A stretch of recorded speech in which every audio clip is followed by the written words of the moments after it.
Because police will often bag the hands of a murder victim, and for good reason. Because when people fight for their life, they will scratch and they will claw at their killer like their life depends on it.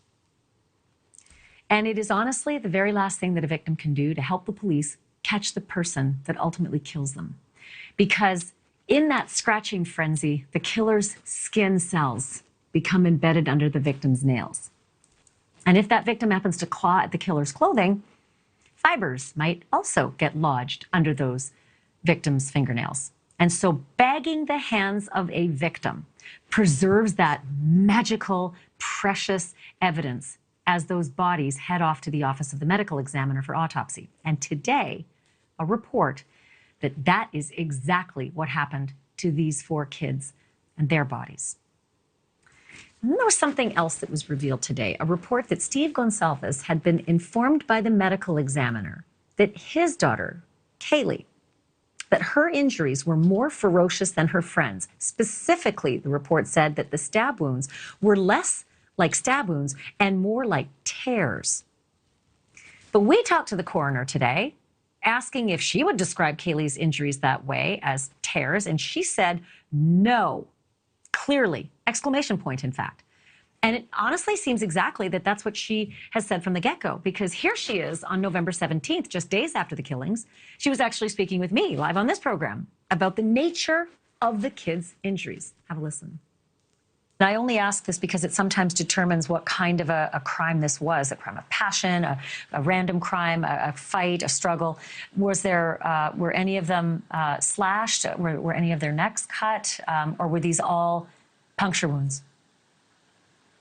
Well, it was a pretty large knife, so it's really hard to call them puncture wounds. And they were definitely stabbings. And I mean, it has to be somebody that's pretty angry in order to stab 4 people to death. Also in question today, a report that says Kaylee's lungs and liver were slashed. Maybe not, according to what the coroner told us a month ago. Have a listen.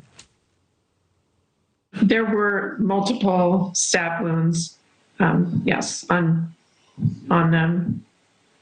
So, and were there? Go ahead. And most of them had just like one that was the lethal stab wound. Yes.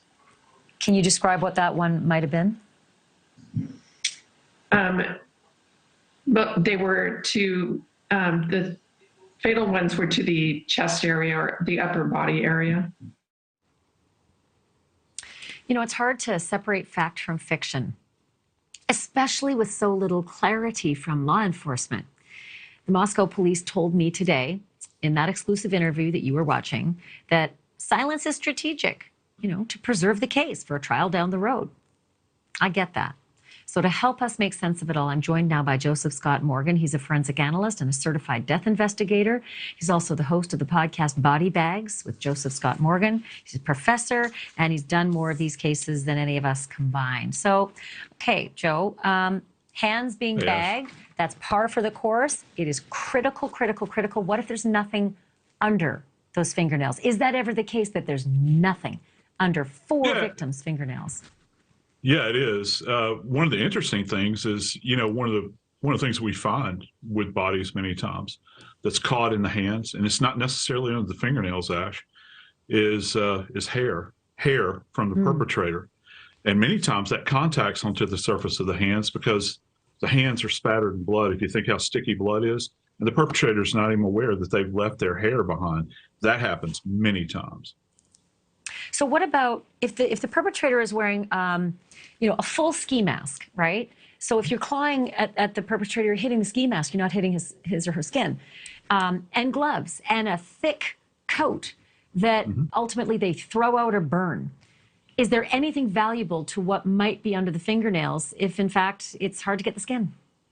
Sure, sure. You've got all of the either natural or synthetic fibers that arise from any garment that the individual is wearing, including a ski mask, for instance, that might be made of some kind of acrylic or some kind of blend that you see with these things many times. And so you can get evidence from there as well. It's quite fascinating, things that can be collected from hands. And you have to keep in mind, you heard of us doing nail scrapings. We do that after the bags are removed. And we also do nail trimmings, but the bags are set aside and kept separately. And then all of the items that are contained in there that fall off in transport are preserved. And that's very important.